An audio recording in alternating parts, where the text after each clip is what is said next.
What up? This is Robert Horry. Horry, three-pointer. Buries it. You might know me as Big Shot Bob. To Horry for three. Oh, unbelievable. This guy is off the charts. What's going on? Really loud. Robert Horry from downtown. Well, turn your damn headphones down, then, buddy. Got a couple hundred of these shows. You figure by now you'd have a feel for this thing. It is the Big Shot Bob podcast. B-Dog Brandon Harper. I'm Rob Jenners. Fresh off the A is seven-time NBA champion Robert Horry. I got the. I was out of town this past weekend, but I got the brief synopsis of you trying to fit into Harper's car on the way home from brunch. What's with you two guys driving these little ass cars, man? No, Little ass, I got a freaking Kia Sorento. It's not a tiny car. I mean, yes, I don't have the biggest SUV, but at the same time, nobody else who sat in their front seat of it has, and at the same time, nobody else has been 6'9" either. Yeah. So, I mean, There you go. What were you guys in town for? Just doing a weekend? What were you doing? No, I came in to do NBA TV. Oh, you had NBA TV. That's right. I Yeah. forgot. Yeah. Okay. All So right. it was. uh-oh. You muted your audio. You muted your audio. I did it with Earl Watson. So Earl, it's always interesting to talk to guys who I used to be coaches and are coaches and stuff like that to see their whole perspective on things, to see if I'm too, out of bounds with my way of thinking, because he's in the way of the new age of basketball. I'm kind of like an old age of basketball. Yeah. My line of thinking ain't too off. Okay. Good. Man, we got a lot going on though. I mean, we are full into it. I guess, do you want to start with the Lakers? I feel like we should, just because, of the way it all went down. Mm-hmm. Lakers down 3-1, Game 5 tonight. No, tomorrow. Tomorrow. Sorry, tomorrow, not tonight. Wednesday. Yeah. If you're listening to the show on Wednesday, it's tonight. If you're listening to the show when it came out on Tuesday, it's tomorrow. So they're down 3-1. And initially, I think the conversation was, you had mentioned that there wasn't really anybody in the postseason that really scared you. Mm-hmm. And I think that's valid still. But what do you make of the way that this has gone down so far? Now, granted, Game 4 came down to the last few seconds. So none of these have been like runaway games, I don't think. Yeah. But what's been the tipping point for you in this one? Because you down 3-1 is not where you want to be. Yeah, it's so weird. I think the Lakers are, I hate to say this, I don't think they're going to win Game 5. And the only reason I say that is because you've lost your bench. And I don't, I hope they win, but on a professional side, guys should be prepared for anything if you do play and do not play. But when you have a guy, when a coach doesn't play anybody in the second half, that's just, it's the physical part of the game is what we see. The mental part of the game is what we don't see. So I don't know those guys. I don't know how mentally strong they are.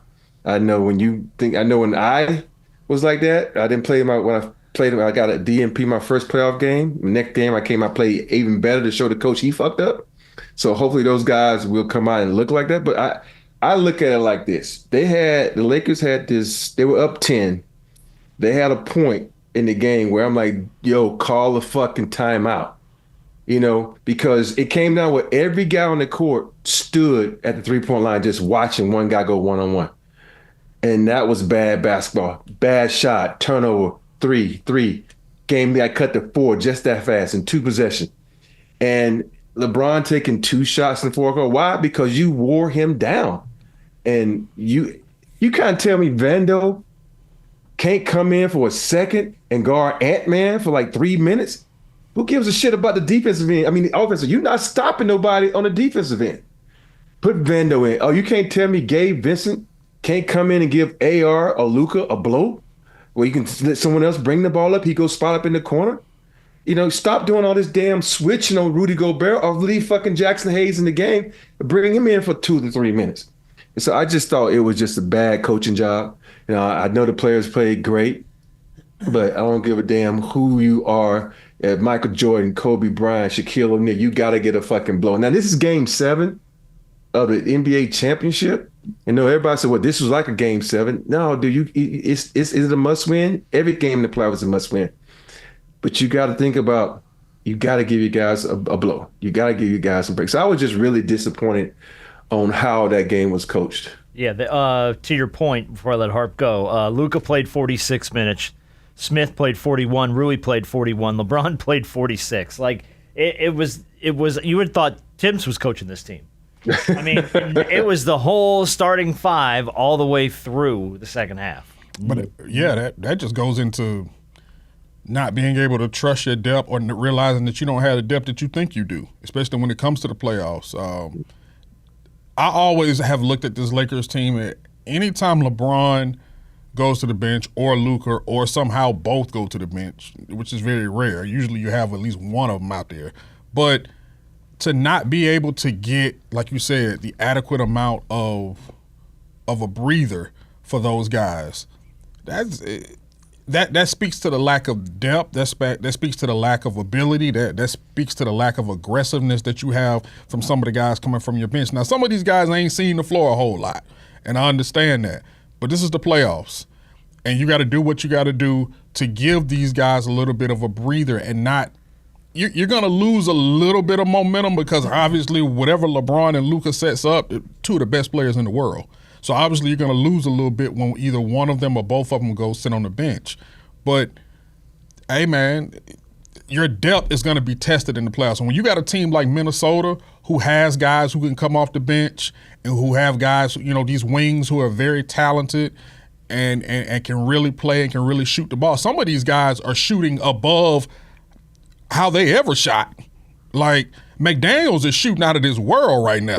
Let's be honest. Like, we can talk about Ant-Man and everything, but the reason that the Wolves are where they are right now is because of McDaniels. He's had 2 really good games in this series, and they won both of those games. Yeah. That's no coincidence. You know Ant-Man, obviously Ant-Man is taking over in the fourth quarter. You expect him to do that. Nas Reed has played really well as well. But when you have a guy like McDaniels that can shoot the way that he's shooting, hey, man, you might have to cancel Christmas twice. And if they shoot like that in Game 5, I don't care whether it's in LA, whether it's in Minnesota, whether it's in Iceland. If he shoot like that, the Lakers are going home in Game 5. Yeah. To your note about the fourth quarter, Ant-Man in the fourth quarter of Game 4, 30 points, 12 boards, 7 assists on 10 for 23, 5 for 12 from 3-point. The boy is good. In the fourth quarter. The boy is good. And that's the thing that pisses me off about a lot of these coaches, right? They like, oh, we're going to go with this. We're going to go with this offensive set. Dude, this is a fucking defensive game in the playoffs. Look around. Look at how all the numbers are fucking down in the playoffs. It's because these teams play defense. You can't tell me you put Vando in there on Ant-Man, you know, a bigger, stronger. Vando is probably your best defender on the team. Yeah, really. And he's got size, he got strength, he got speed, and you don't fucking play him. Yeah. And Ant-Man is cooking your whole fucking team. Yeah. The step throughs, this, and you know, and stop the fucking switching. You see, listen, this is how coaches look at situations and they learn from situations. You remember last year in the playoffs when Luca got that switch on Gobert? Mm-hmm. You notice what they're not switching that shit. No, get the fuck out. We'll deal with whoever you rotate to. Keep a good defender on Luca. But are the Lakers learning this? No, you just had a fucking switch where you put Gabe Vincent, the shortest man probably in the fucking NBA, on fucking Rudy Gobert and expected him to keep him out. You switch AR, who ain't a good defender, on Gobert. Don't get me wrong, Gobert's not an awesome player, but if I'm 5 feet from the rim and I'm 7'3", even he recognizes a mismatch. I was gonna say you got an advantage, yeah. You got an advantage, and it's just. And it's so many defensive mistakes that are going on that team. But, you know, that's the way of the league now. Some coaches don't adapt. You don't want to I don't want to switch. Motherfucker, you can't stop Ant-Man. Yeah. He's killing you. And you want to say, he's cooking Luca, he's cooking LeBron, he's cooking AR, he's cooking Dodo. He cooked everybody on the team. So why not take your best defender? Hey, I know I'm throwing you in the fire, but at least try to cool him down a little bit. Yeah, it's almost to the point where I'm looking – and one thing outside of his offensive game, another thing that Ant is doing is he's making LeBron realize that he there. Like him and LeBron been going back and forth, and obviously physically. And thank goodness that Ant got up from that injury, because that could have been a lot worse. I'm thinking, holding your knee like that. When his legs got all tied up and stuff. You hope that's not an ACL or something that he hurt. Yeah. But the fact that he was able to jump back up and get back in there and do his thing and not miss a beat, he is making LeBron realize, hey, bro, I'm here. Whether I'm pushing you around or we getting physical in the post, oh, nah, bro. I'm not scared of you. I'm not scared of nobody. And look, Ant may not be the best decision maker off the floor, but on the floor, I love that. Like, I've always loved that mentality when it comes to Ant-Man, because he is like I keep saying, the man ain't even in his prime yet. And he's playing like he's 28 years old. The man is 24.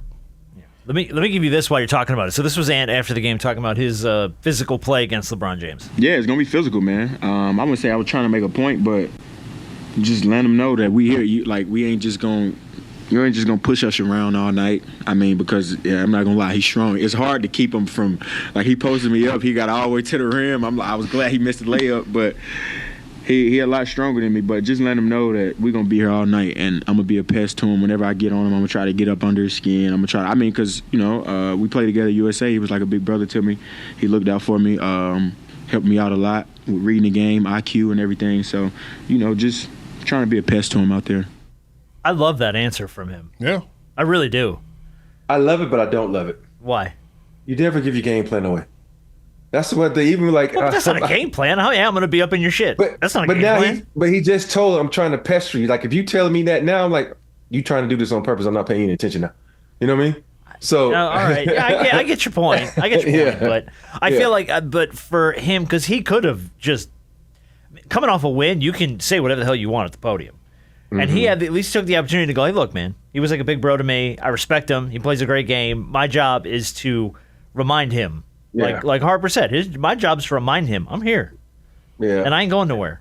And the funny part about that is just like, you and the thing I was watching that game also, I'm like, whoever he's guarding, take whoever Ant-Man's guarding, Ant-Man is probably his second best defender. Now, it ain't that far from him and McDaniels. Take his ass and put him in the fucking corner, because he's stronger than McDaniels, so his defense is going to make him a little bit better on certain guys. But every time I turn around, whoever he's on, you trying to bring it up. I like that dude. You talk about Steph Curry being in shape. This motherfucker here probably just as in shape as Steph Curry. And so that whole I hope they're sitting down these next 2 days before this game and looking at their last game plan and almost every fucking game and scrapping that shit and saying, yo, we gonna go back to how we played when Luca first got here. We're going to say, hey, we're going to trust our guys. We're going to keep fresh bodies out there so our legs will be there, so our shots won't be short. This team is, and I'm going to say it because, I said it when Luca was in Dallas, and I think it's even more emphasis now that he's wearing a Laker jersey. I don't care if Luca is on this team, and I don't care if he is 25 years old, and I don't care about all the stuff he's accomplished before he's 25 years old. If this fool don't start playing some real defense, and he doesn't start actually attempting to play defense instead of looking around at everybody else to make up for what he lacks at 6'8", 6'9", the Lakers are not going to win anything. And I'm talking about post-LeBron. I do not care who you bring in here.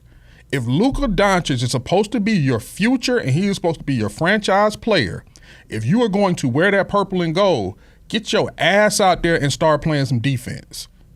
That ain't going to work. This Olay stuff, this trotting down the floor, lose some weight, get in the weight room, get on a meal plan, do something. Well, I don't even know if it's that, though, because when he comes down the floor, there's a lot of times he looks lost on the defensive side. Well, that's even worse. Right. Like, literally, he's standing there and he's watching guys run past him. And it's like, move. Like, move to the ball if you don't know what the hell to do on defense. I told you about that situation where it was game 3. Well, I guess the ball had gotten stolen. Minnesota's going back the other way. Luka is right there to defend the guy, but he's throwing his hands up in the air like somebody else is supposed to be there. I said, fool, you the closest defender. It's not my guy. That's not my guy. That's not my guy. It's almost like playing 5-on-4 because the one guy that's supposed to be your franchise player don't want to play defense and don't know how to play defense. That can't be undermined here. I know Luca offense cool, whatever, he can do all of these things, but if he can't get better on defense, look and see how far this Laker team go. Yeah. I think the biggest possession to me was a possession where he fell down. Naj Reeves was right there with him, and we running down the court, and you run right in front of Naj, and you go to a guard and leave Naj at the top of the key for a three. I'm like, what the fuck are you thinking? Communication, talk. I know you speak good English, so it ain't the fact that you can't communicate. So, but yeah, we gonna move on from these Lakers. We got a lot more to talk about. I'm gonna give you the one note from Perk. I'm not gonna play the audio, but I'll tell you that I thought that Perk's take was pretty interesting because he goes, if you look at Ant-Man, he goes, you look at what he did last year. He knocked out KD, knocked out Jokic. He's on the verge of knocking out LeBron. If they get the Warriors in the next round and manage to advance, he would have knocked out Steph Curry. Like, that man is building himself a postseason resume. He just got to get to the finals. He's got to get there. But Perk's point was he thinks that Ant gets it done before Luca, just because he's playing better on both sides of the ball. But I also think that team is built well. I agree with you. But now the funny thing was early in the year we were all sitting here talking about like what's going on with them. Yeah.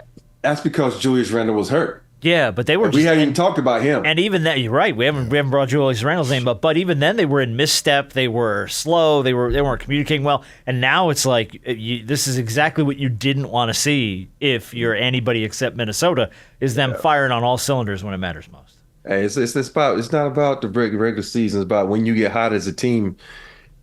And they're hot right now, so Lakers better figure out a way how to defuse this situation, or they'd be 1-2-3 Cancun.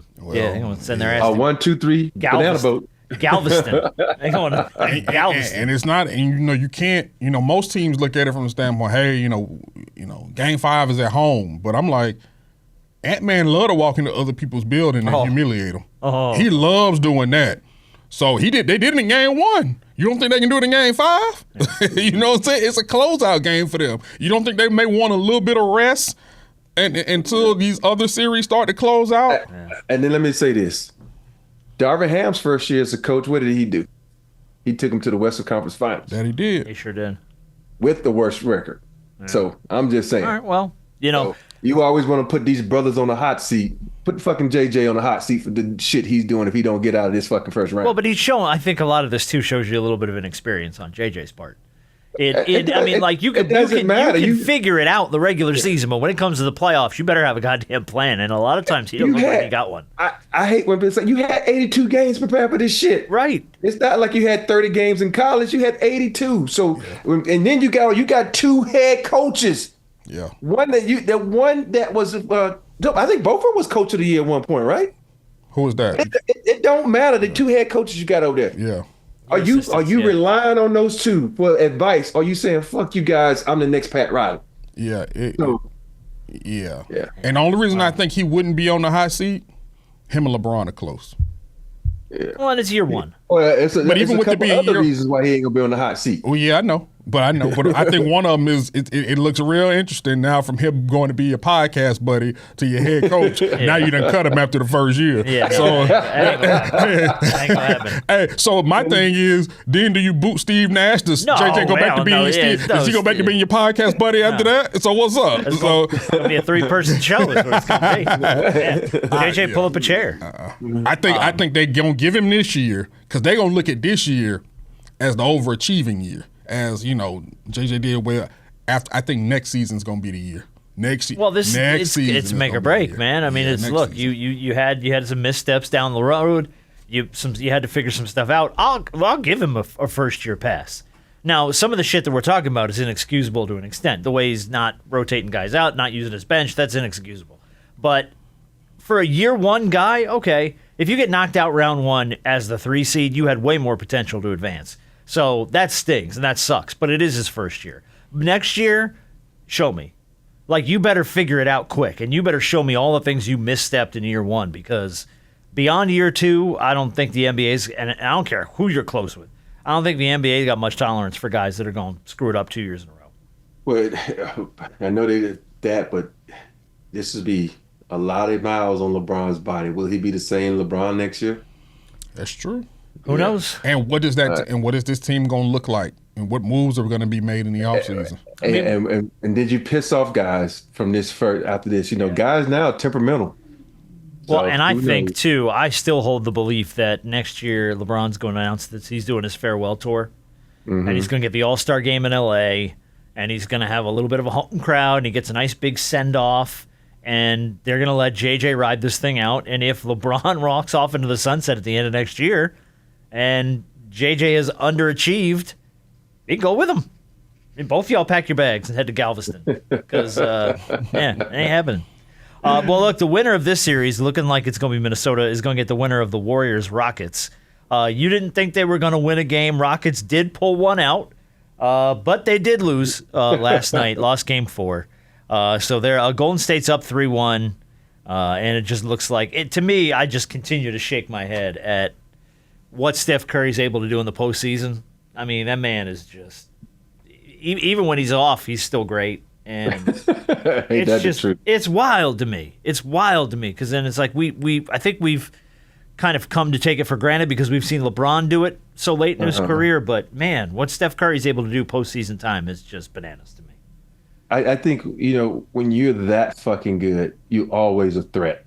And you think about it, he might not be shooting the ball well, but people are going to gravitate to him like a magnet. And then that allows everybody else to step up. So I'm loving him. I'm loving this team right now. I've always said in addition to Jimmy Butler was the biggest thing for this team.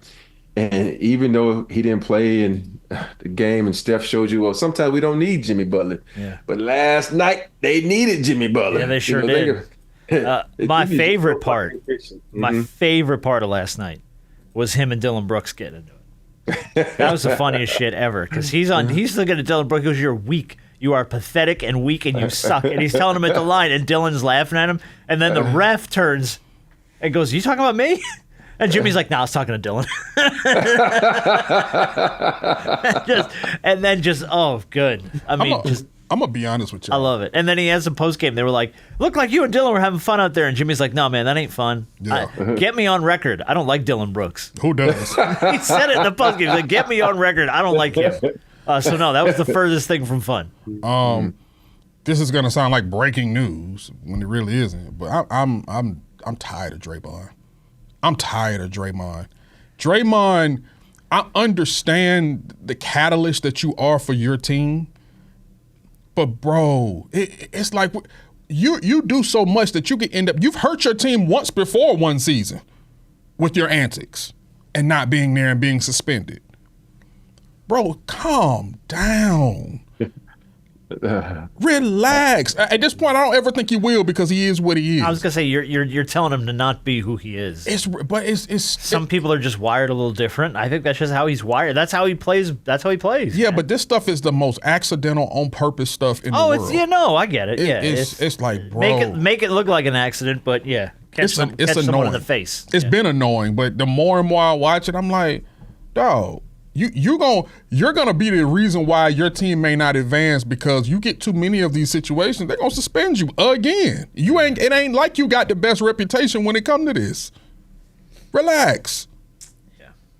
Yeah. All right. Well, you think Golden State's gonna probably advance? I would guess is what the consensus is here, up 3-1. Yeah, the Rockets. So yeah, it looks like it's gonna be Timberwolves and Warriors next round.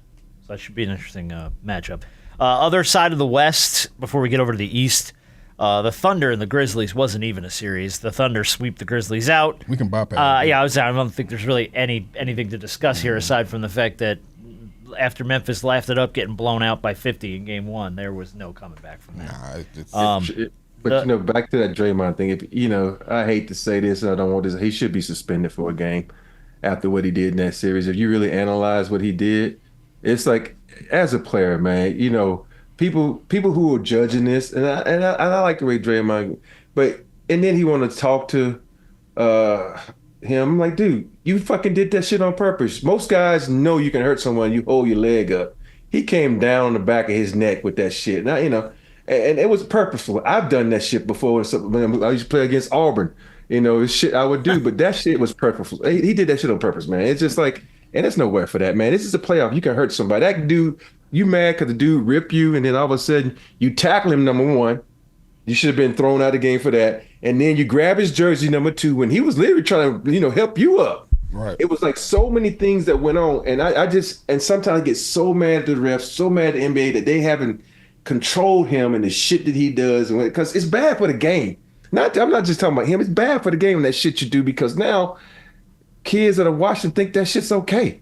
That's how you win games. I'm going to play like Draymond. I'm going to be an enforcer. Yeah. Think about Dylan Brooks. I want to play like Draymond. That's the shit he wants to be the bad guy. Yeah. Yeah, but it's uncalled for, man. It's a good, clean game. Why are you doing that shit? I agree with you wholeheartedly, be on that shit, man. It's just awful for the game. And Dylan Brooks, I dislike him for a whole nother reason, because his stuff just seems forced.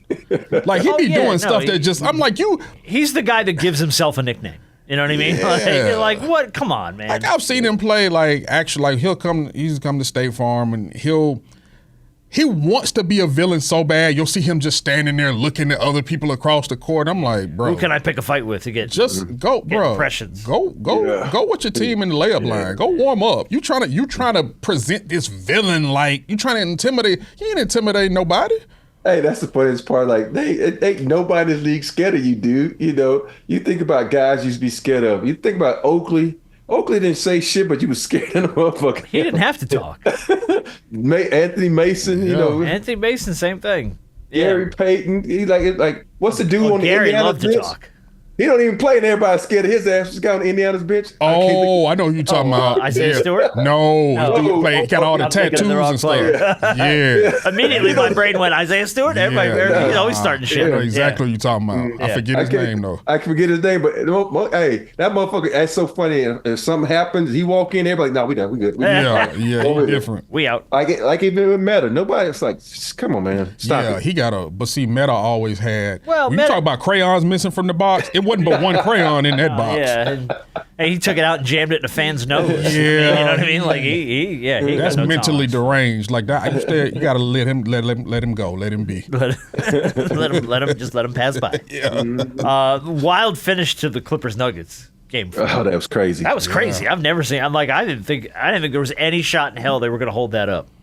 There's no way I thought Gordon got the ball out of his hands fast enough for that to count. It counts. He counts. I watched it like 6 times. I watched it 100 times. It still didn't seem right to me. They had that one angle from the right side of the basket, where and you can clearly see just see it leave his fingertips. But I watched it 100 times over just to see. I'm like, there's no way. There's no way. First of all, the basket shouldn't have counted. Why?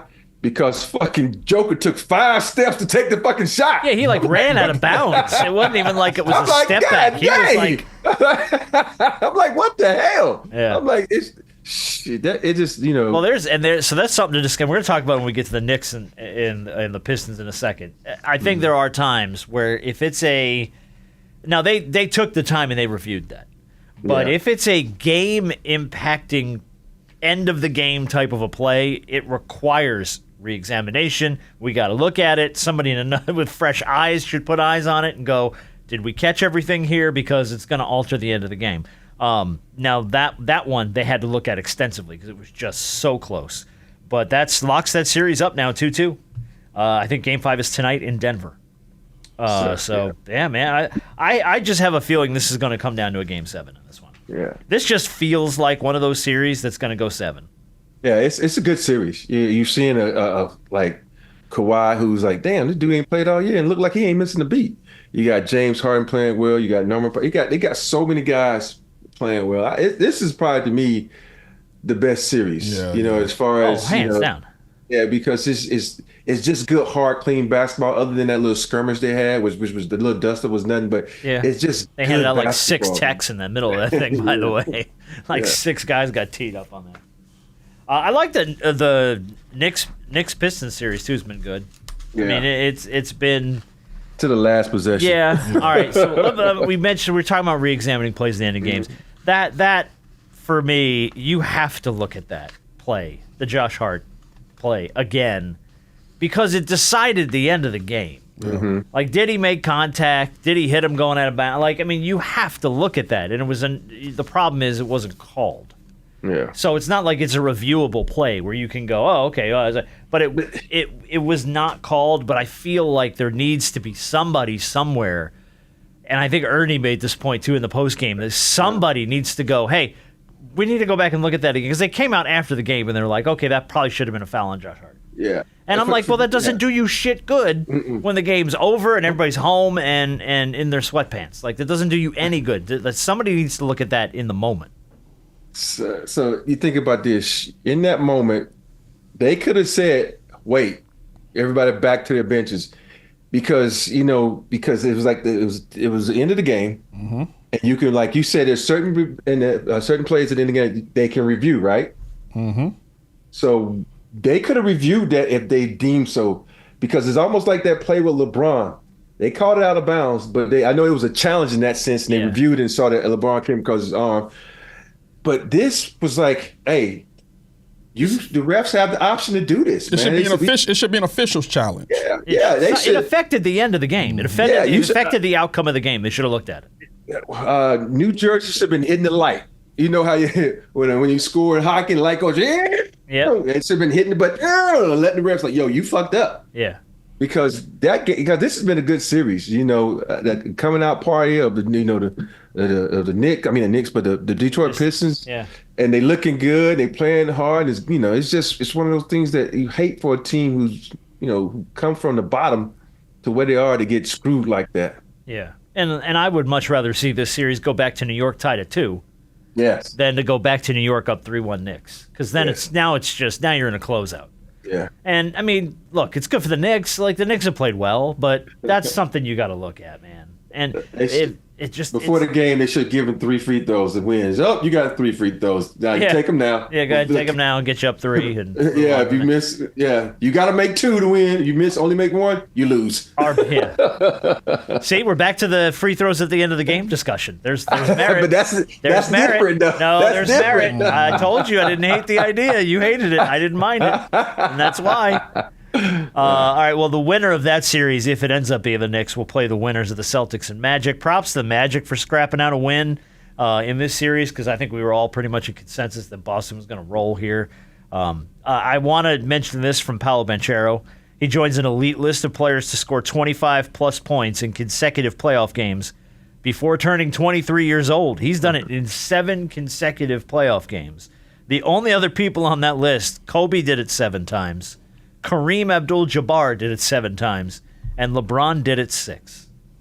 So 25-plus points before you turn 23 years old. Crazy. I mean, that's an elite little list of people there that you're on. So that's impressive. But I mean, look, big ass man child. Man. But I like what the Magic have as far as a core. We talked about this last week. I feel like they're missing a piece or two. But that Magic core, man, they're good, man. They're scrappy. They can play well, and the fact that they figured out a way to go at Boston and slow them down, they deserve some credit for scrapping out a win in this series. They're missing a couple of young pieces for the simple fact they missed, they're out for the season. Mm-hmm. So you talking about what they have, like, we don't even see them fully what they have in the fullest capacity, because they're also still missing a couple of guys. So just Suggs, right? Who else is missing? Suggs, and is isn't Wagner hurt? I thought it was one more guy. Don't know. I don't know. It's a couple of guys that missed the rest of the season. But Suggs is out. Yeah. But I like what the Magic have. I do. I think they've got a good core pieces there to kind of build around. But it looks like the Celtics are going to advance there. I will say this about their offense sucks. Well, here's the thing. You're right. When it's stagnant and it's slow, it is very slow. No, I'm not saying slow. It sucks. It's like they run no sets. It's just Wagner goes 1-on-1. Okay, Paulo goes 1-on-1. Okay, Wendell, we'll give you a shot every once in a time. Pope, we'll give you a shot. It's just the offense is very, very simple and slow and nasty. When you got a team that's you got to execute. You got to try to outthink somebody. You got to backdoor some people. Their offense is. It's a typical NBA offense. When you don't have the talent like a Boston Celtics or the crazy ass Cavs, but you can't just go 1-on-1 with someone. You got to manufacture shots for people who can't manufacture their own shots. Right. Okay. Well, you mentioned the crazy ass Cavs. That game last night. Holy crap! I'm going to use this word, and I'm not going to hold it. It's an embarrassment. That was an embarrassment of a game for the NBA. And I like Eric Spoelstra. I don't know what the hell was going on in that game. They were losing by almost 50 points in the second quarter. I mean, it was an embarrassment. It was like 73-28 or some shit at one point. It was like, how did the Heat only score 23 or something? Like, they'd only scored 23 points with like 4 minutes left. I mean, dude, it was an embarrassment. Hey, think about this. They started the game out with 3 straight turnovers. Yeah. You think about that. 3 straight turnovers. Like, right from that moment, you're like, I'm as a coach, I'm like, all right, I'm just going to sit my ass down because you motherfuckers didn't come to play. No. So, and how about the post-game presser from Bam? I don't know if I saw it. What did he say? He basically said, you know, it's going to be some changes that are going to come this offseason. You know, if I know how the guy with the silver hair works, I was just talking about Pat Riley. Yeah. So he knows that things are about to change. He said, "Cause we got to win a playoff game." Hey, I looked at Bam saying, I want the fuck out of here. That's what that came across with me. Oh, really? Him saying, when I was watching that press, I'm like, he won't fuck out of there, man, unless you bring some people down there. Because at the end of the day, Bam is a competitor, man. He likes to compete. And that shit they did the other night, I think the 3 of us could have got some points and some buckets and did a little better than they did. You'd hope, but I don't know, man. Cleveland is showing you, though, how damn dominant they can be. Yeah. Because I mean, no matter how you carve that up, the Heat won 2 play-in games to be there. So the fact that Cleveland made them look that bad, that amateurish, just goes to show you how damn good the Cavs are. Because when they shut you down, man, they shut you down hard. Yeah. And they score relentlessly. So yeah, no, they lose by 55 in Game 4. They were down as much as 60 at one point. 60 Ridiculous. points in a playoff game. I watched that game for a bit. Oh, I turned it on and turned it off. Came back, and you know how we talked about what series was it when they said guys were sitting over there? It was Memphis. It was the Memphis series. When they were Memphis. laughing. Well, they were. Miami was over there doing the same thing. They were giggling and laughing. They knew they were heading home though. That wasn't Game 1. We were on Memphis because that was Game 1. No, but I get it. But any game in an elimination game, and you get eliminated the way that you do, ain't no need for you to be laughing. Like, bro, you really, they really handed it to you. They handed it to you. And this makes me more frustrated because I'm like, damn, Hawks, you would at least got one game. You think? I think the Hawks, and look, I don't think you can always translate regular season into the playoffs, but they beat the Cavs twice during the regular season. I think the Hawks could have at least got one. The Hawks wouldn't have got beat by 50. No. Wow. Hey, they wouldn't have got beat by 50. Hey, you guys probably never experienced that. You fuck up in school, you come home, you sitting there depending on what kind of ass you get. Then your mom come home, says, I want you to go outside and pick your own switch. And then you go out there, you come back with this little switch. She already had a big ass switch waiting on you. Oh, yeah. I knew you were going to do this shit. And then they don't just say, nah, take your pants off. And then that's how the Heat got whooped. They just got their ass. They got their pants pulled down and a good old fashioned ass whooping. Took them out to the woodshed. And you better not cry. If you cry, I'm gonna whoop you some more. I'm gonna give you something to cry about. That's right. I can give you something to cry about, Eric Spoelstra. That motherfuckers got their ass just tore up from the floor up. Toe up, bro. Yeah, I'm like, dang, man, the Hawks lost to this team. We could at least got a game. It says the optimist. Now you got to watch the team that beat you get their ass whooped on there. I'm like, that's crazy, dog. Not even like slightly like handed to them. Oh, like man, no, that's no fun. I mean, look, this was a very hard one. Shout out to Dame Lillard.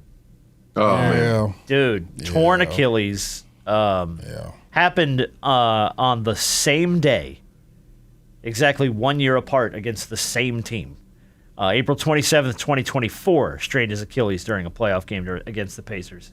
And on April 27th, 2025, tore it against the Pacers. Damn. At that, and for the way that, I mean, missed like 30-something games, 31 or 32 games with the deep vein thrombosis, fought his way back, busted his ass to get into the postseason. Yeah. Missed, was it the first game, got back in, and then to have that happen. Yeah. Dude, that's a heartbreaker. I feel horrible for him. I really do. It's So I thought, was the blood clot in his shoulder? I think it was his. Oh, I know Wemby's was his arm, was his shoulder. Oh, well, Dame's I don't know if else. Dame's was in his shoulder or not. I can't remember. No. But yeah, I hate that for him. Yeah, how many years he got left on his contract? I'm not sure. I got to look at that. You might want to put a Google on that. Yeah, go ahead and throw a Google on that. While I talk more, because that's what I do best is run my mouth. Yeah, so Pacers cruise to a 129-103 win. They take a 3-1 series lead. They're back in Indy tonight. Looks more like the Pacers just going to shut this thing down and move on. I thought Milwaukee was going to put up way more of a fight. I don't know how much of that has to do with Dame, but do you think that Giannis is a Milwaukee Buck? You think he starts to maybe look around and look for some new opportunities? I don't know. That's a really weird question because you think about Milwaukee took a chance on you and you develop into who you are. Will they say, okay, yeah, won a title? Will you part ways? I think he would give them a year to bring in something. Given them that though. So yeah, but he brought in Dame, but Dame got hurt. But if you really look at that roster that they have, now that he's gone, nobody on that roster makes you even like, you know how you like say, oh, nobody on that roster makes you go, oh, because nobody's on that roster is going to be like, oh, he might be able to score, but you're not scared of Brook Lopez. It's like, come on. So this roster's done. So he's got 2 years left. Okay. So next season he makes $58.5 million. I don't know. Damn. He's not going to play. And then the qualifying offer year, which is 26-27, $63.2 million. Is it their option or his option? Well, it's not an option. It's just a qualifying offer. Oh, qualifying. Okay. Yeah. Yeah, So- he ain't gonna get that. He don't no, because I don't think he plays next season, right? I don't think he will next season. When you tear your Achilles, that's easy. a year. That's a year. And some change. Yeah, I mean, like that ain't a easy comeback. And That's how long did it long. take KD to come back?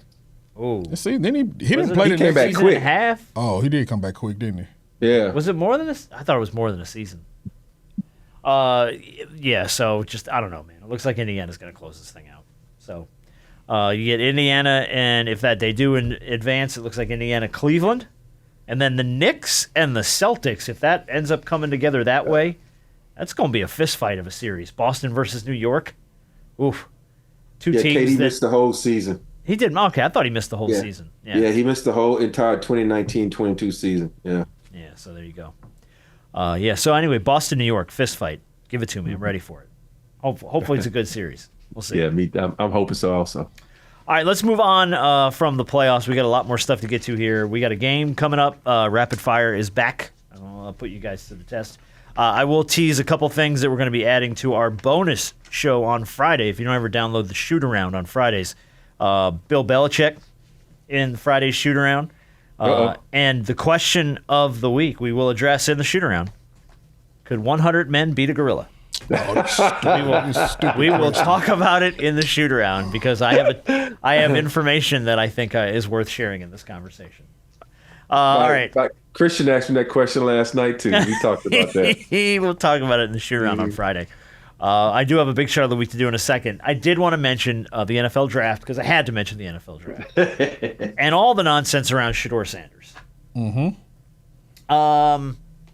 I think I have an idea, and I've listened to a lot of people talk about the Shedeur thing from a million different perspectives. He was supposedly projected to be a top 10 pick, or some people had him as a top 5 pick, definitely a first-round pick. For him to fall all the way to pick 144 in the 5th round became like the whole story of the draft. Everybody's wondering what's going on, what's happening, why is this a thing? Mel Kiper was like spitting all over himself. He couldn't control himself. And before we get on to the nonsense that surrounded him with the prank call, which I do want to talk about in a second, why do you guys think he fell? Rob, any idea why you would see that happen? I can only think that he said something in the interview, and he said it to the wrong person, and then that person just kind of threw it out there. Hey, That's the only thing I can come up with because it's like if you look at people who went ahead of him, and I don't know that much about football, but I know from watching that the guy has a lot of talent, and so I'm just shocked that he fell that far. Harper. Yeah. I mean, realistically, we're never going to know. So it's all speculation anyway. Yeah, I think the NFL was trying to prove a point. He's very confident in himself. Some people would call it cocky. But we've seen cocky guys who are talented get drafted in the first round all the time. Yeah. The report is that, okay, he didn't have a good meeting with Brian Daboll, the head coach of the Giants. Okay, cool. But if you're the Saints and if you're the Browns, who the Browns eventually went all Browns the way got back like 10 around quarterbacks, man. They don't know what the hell to do. and picked him up, a lot of this, it's really, really hard to say. I don't know if this was a humbling type of thing that they were trying to do towards him. But there were certain guys and certain quarterbacks taken ahead of him. I'm like, there's nowhere in the world that you can justify taking those guys ahead of Shedeur when they weren't even rated higher in anybody's pre-draft rankings, whatever. If you want to take that into consideration, they were never there. I'm like, this guy was far outside of your projection. How the hell does he go in the second round? You take him over Shedeur? Really? I don't know if teams are looking at it from a standpoint that they don't want his father you kind of looming around and things of that nature. But I'm going to tell you something about that. Deion got his own team to coach. Deion we forget that he's the head coach of Colorado. He has his own football team to coach. I think it's 100% that. I think the whole thing is they didn't want the circus. Because that's just it. Like, you can be a great player. You could be an exceptional player. It's a whole thing. You're not drafting Shedeur Sanders. You're drafting like the Sanders family. I mean, you get whether you think you're going to get Deion in small doses because he's got a coach at Colorado. The minute that he's not starting or he's not being utilized, you don't think Deion's going to be on the phone with an owner, with a head coach, with a GM, barking or talking in the media about the way he's not being utilized and the way he should be utilized. And I don't think any of them wanted the circus. Well, he's got to go out there and work. Like, it's one thing. Of course, you got to prove yourself. He's got to go out there and work because, look, it's one thing for me to, advocate for him being drafted as he should be. And I do think he should have been drafted a lot higher, obviously, than what he was. Talent-wise, yes, 100%. Talent-wise, he deserved to be a first-round pick. I don't think people wanted the Deion circus. But here's the funny part, though. The guy drafted ahead of you, and then all of a sudden you started over him. You got a lot of shit to talk. This motherfucker making $5 million, I'm making $1 million. This is why I should. So he got a lot to work and prove everybody wrong. Sometimes you need to be humbled, and sometimes you need to be, brought back to reality so you can get back on top. So it's gonna be really interesting to see if he can. And rise by the way, to the I wish the kid the best. I hope he succeeds. Yeah. I hope he shows everybody up because that would be a show, man. That would be something to watch, and that would be fun. So I'm not rooting against him in any shake. I just don't think teams looked at it and went, "Oh man, we got to deal with Deion." Like, I'm good. So I looked at the jersey sale projections came out already. Travis Hunter was number 1. Okay. Cam Ward's number 2. Sure. Shedeur's number 3. Was it retired already? No. They didn't retire the number already? Okay, no. I'm just saying. So and we knew this was going to be the case. Obviously, the first 2 guys are going to be starters. Cam Ward is going to be starting quarterback for the Tennessee Titans. And when it comes to Travis, is he going to be a starting corner? Is he going to be a starting receiver? Either way, we know he is going to be starting on one side of the ball. We knew Shedeur is going to be in a quarterback battle. And we knew that his jersey was going to be one of the top-selling jerseys out there. As soon as you knew what team he was going to go to, you knew, okay, cool, this is going to be one of the top-selling jerseys, and it is in a top 3 right now. There you go. Props to Cam Ward, too. Yeah. For going Cam Ward, yeah, props to Warren Moon. So, okay, you can wear my number. Dude, that was so classy. Yeah. Well, and Warren Moon had a good point. He was like, I wore number 1 for the Oilers. Yeah. I never wore number 1 for the Titans. Now it's the same organization, but Yeah. give the kid a shot to make a name for himself under Tennessee, the number 1.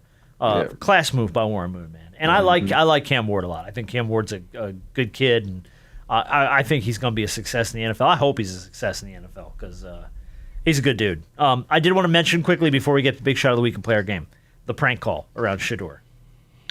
Oh, this is an Atlanta issue. Of course it would be an is. Atlanta issue. There was nothing more perfect than for the Falcons, who actually had, for the first time in as far long as I can remember, a really solid draft.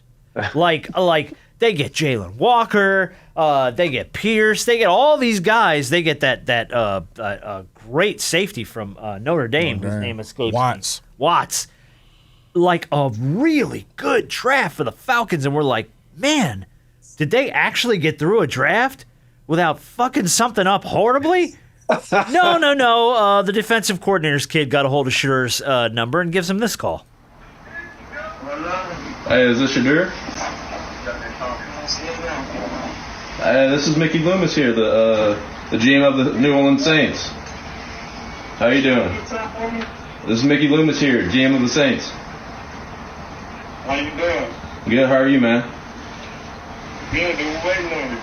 Yeah, we have. It's been a long wait, man. We're going to take you with our next pick right here, man. Let's be legendary. Hey, but you're going to have to wait a little bit longer, man. Sorry about that.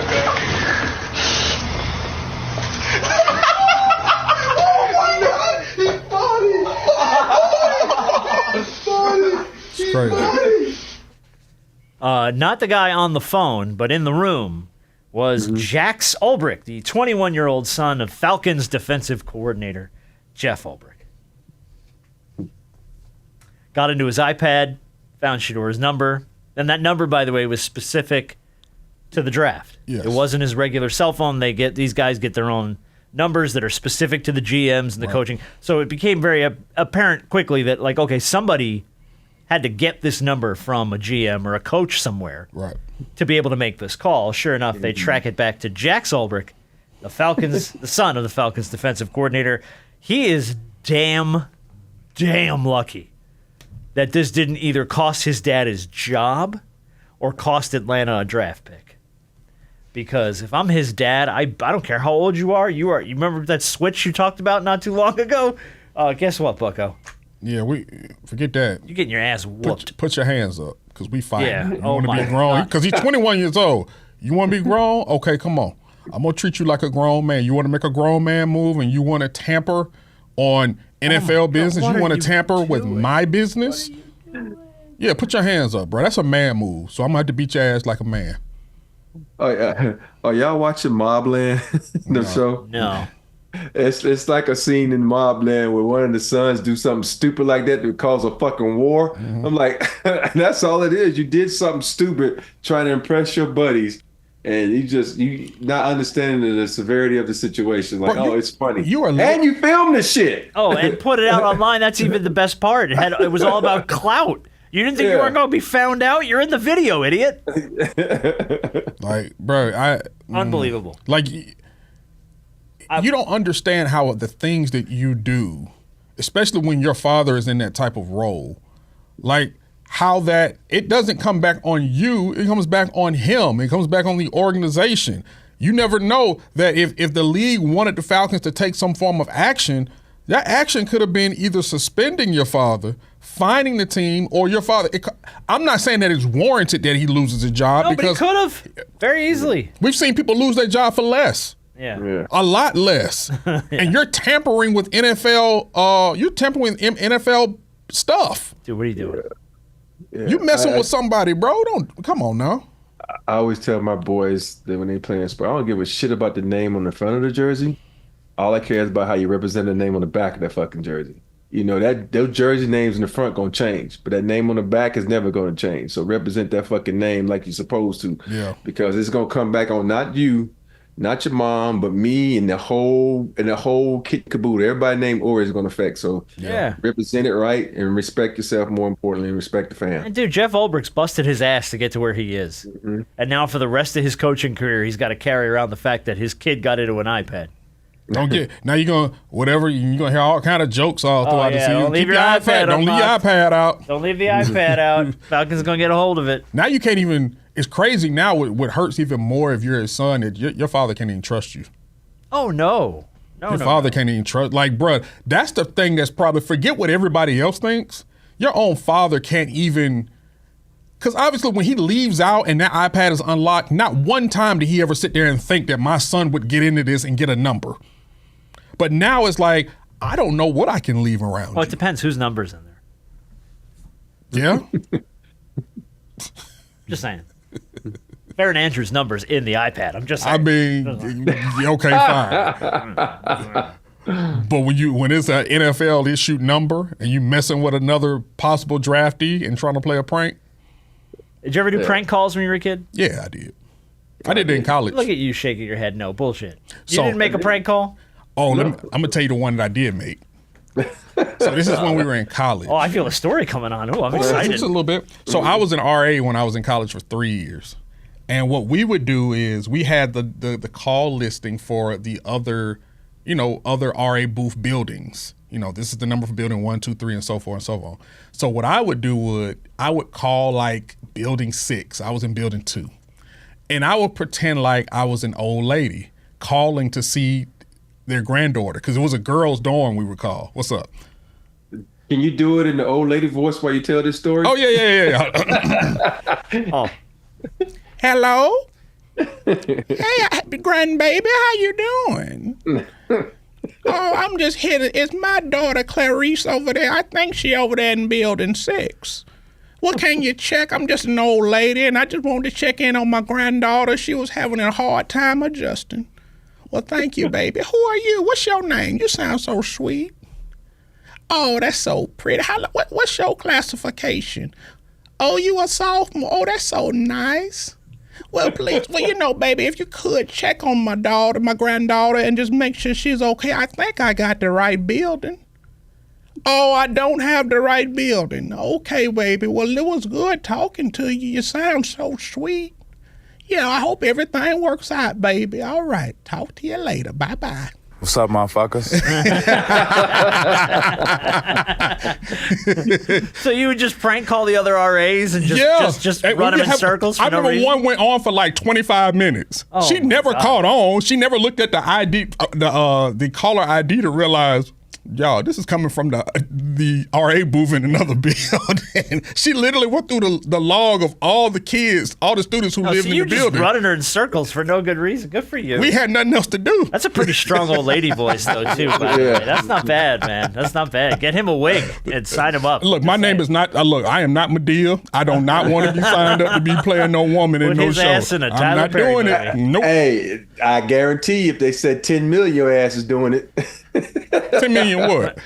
Dollars, you do it. Oh, yeah. Medea Harper in this week's edition of... Yeah. Your ass will have that dress on so fast. I don't want to dress. I do a pantsuit. No, you do it. What are you, Hillary Clinton? You're doing Hey, for 10 million, you be in a dress and shave your beard. Oh no. Not for $10 $10 million. million. You would You don't shave your beard for $10 $10 million. million. Come on now. Think he's a 10 mil. You got to do an hour in a dress with no beard. 20 and you got a deal. Oh, well, you're in no position to negotiate. Bullshit. At the end of look, fine. Yeah, for 10 million? You're that connected to the beard, you would shave it for 10 It's million connected to me.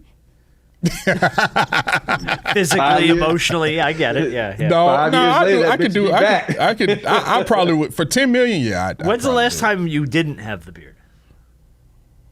Like, how long have you had the whole the beard? full yeah, thing? Yeah, because as long as I've known you. This goes back to college. Yeah, I'm like, I've known you almost 10 years, and you've always had the beard. I started growing facial hair in the 8th grade. I had this, and I had a goatee. He's a 32-year-old 8th grader.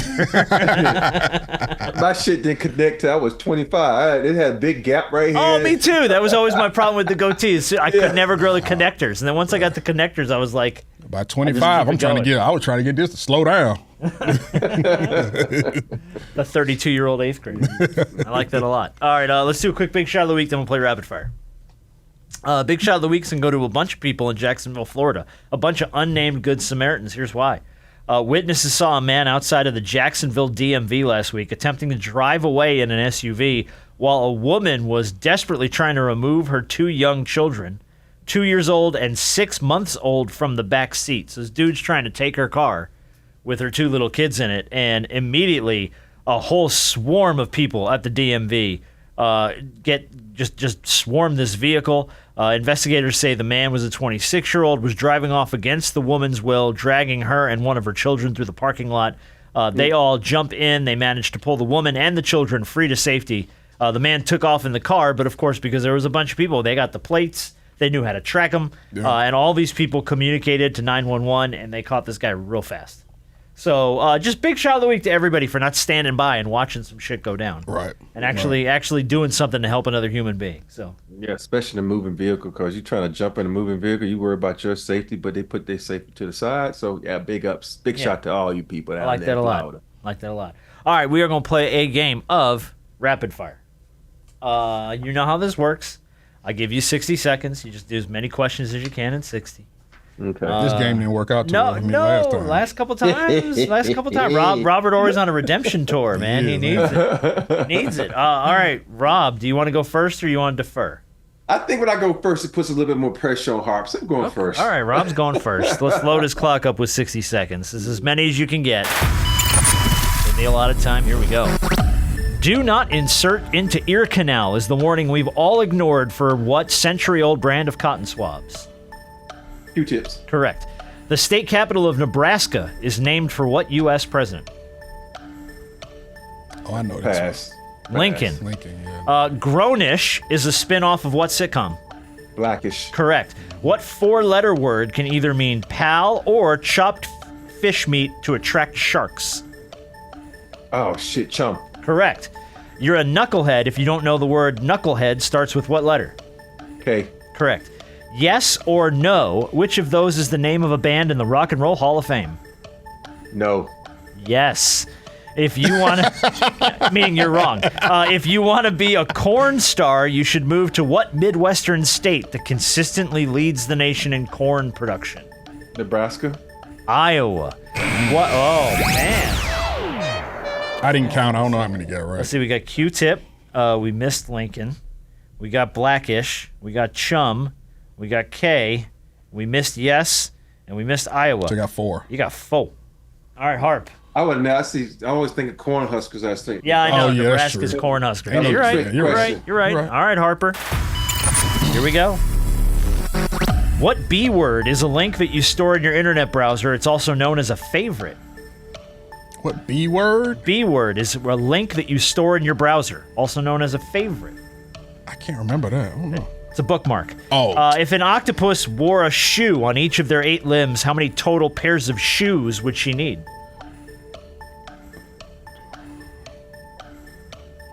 Uh,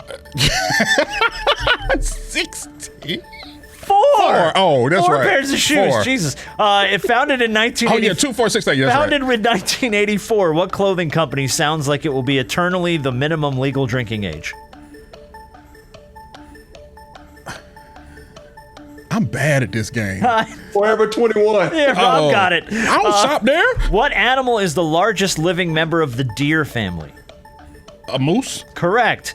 Back in early 2020, what? Oh, That was man, bad. That was terrible. That was bad. That The was octopus, that I'm was ashamed that of was the a Miami Heat showing. if I've ever had one. I'm ashamed at the octopus one. Yeah, that's my goodness. I overthought that one. Eric Spoelstra shaking his head right now. Like what? Like what That have was you bad. done? That was probably my worst one. All right. Yeah, that was your worst one, especially with the. You never walked by Forever 21 in the mall. Yeah, but I'm certain I have, but I ain't never gone in one. I've never been in one either. That is a lie. Yeah, I was gonna say. No, yeah, I was gonna say. And don't worry, they're gonna send Harp there to buy that dress. he'll become acquainted pretty fast. All right, Harper. Redemption round. I go back. Redemption round. Here we go. I don't know. We'll see. Let's load it up. Back in early 2020, what frighteningly named wasp briefly seemed like it was going to be the world's biggest problem? They were all over the news. I know. I can't remember the name of it. Murder hornets. Murder hornets. Bipedal dinosaurs, such as the Tyrannosaurus Rex, walk on how many legs? 2. Correct. In 1982, the Commodore 64 was an early model of what device? I don't know. It's a computer. If I suggest that you XYZ, I'm saving you the embarrassment by telling you to examine your what? Zipper. Correct. After she gave birth to 8 children, the media gave Nadia Suleiman what nickname? Oh, the Octomom?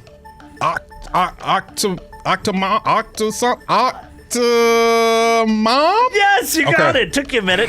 Oh, wow. I got 3. For 20 seconds to get to Octomom. But I don't know what it was. It's like I had it, and I was trying to say it, but I was overthinking it. All right, you got to 3. It's Octomom, right? It is Octomom, yeah. Octomom. And you had it. You were Octomom. I'm like, Mom. Just say Mom. You're right there. All right. Today, Junior. All right.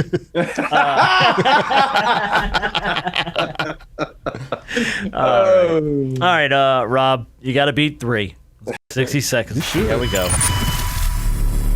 What Z word is an upbeat style of Louisiana Creole music often featuring accordion? Zydeco. Zydeco is correct. I wouldn't have got that The one. 25th Amendment outlines the method for relieving what elected official of their duties?